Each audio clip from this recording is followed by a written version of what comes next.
মানুষ মানুষকে কষ্ট দেয়, মানুষ মানুষকে আঘাত করে, কথা দিয়ে কষ্ট দেয়, ব্যবহার দিয়ে কষ্ট দেয়, সব কিছু দিয়েই কষ্ট দেয়। এই যে কষ্ট দেয়, কষ্ট দেওয়ার পরে একবারও ভাবে না যে আমি যে কথাটা বললাম তাকে, এই কথাটা বলার পরে সে মানুষটা কতটা কষ্ট পাইতে পারে, সে মানুষটা কতটা আঘাত পাইতে পারে, এবং এর ফলে যে আমার কতটা খারাপ ফল আসতে পারে, আমার উপরে কতটা খারাপ কুফল আসতে পারে, আমার উপরে কতটা খারাপ ইফেক্ট পড়তে পারে, সেটা কিন্তু আমরা একবারও চিন্তা করি না।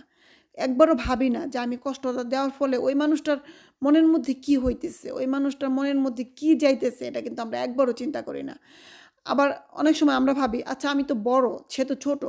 এ কষ্ট দিলে তার কি, মানে এই কথাটা বললে তার কি এমন হবে। আবার অনেক সময় ভাবি আমি ছোট, সে তো বড়, সে আমাকে ক্ষমা করে দিবে, থাক কথা বললাম তো কি হলো, চামড়ার মুখ বলে ফেললাম তো কোনো সমস্যা নাই। কিন্তু বলার পরে বা ব্যবহারটা করার পরে যে সে মানুষটা কষ্ট পাইলো, একবারও কিন্তু আমরা সেটা চিন্তা করি না। যাই হোক, তারপরও আমার কাছে মনে হয় যে মানুষটা আমাকে কষ্ট দিল, যে মানুষটা আমাকে আঘাত দিল,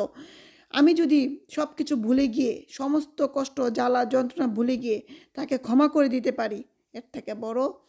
এর থেকে বড় মহত্ব, এর থেকে বড় ক্ষমা আর কিছু হতে পারে না, কোনো কিছুতেই না। এবং আমরা যদি এটা একবার চিন্তা করি, আমি যদি তাকে ক্ষমা করে দিই,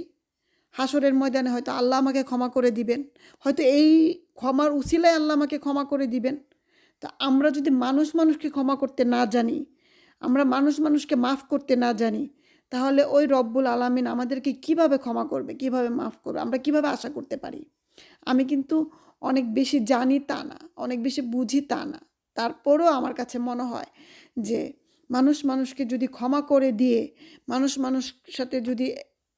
ভালো ব্যবহার করে পাশাপাশি থাকতে পারে, এবং কাউকে কথা বলার আগে যদি আমরা 10 বার চিন্তা করি যে এই কথাটা বলা ঠিক হবে কি হবে না,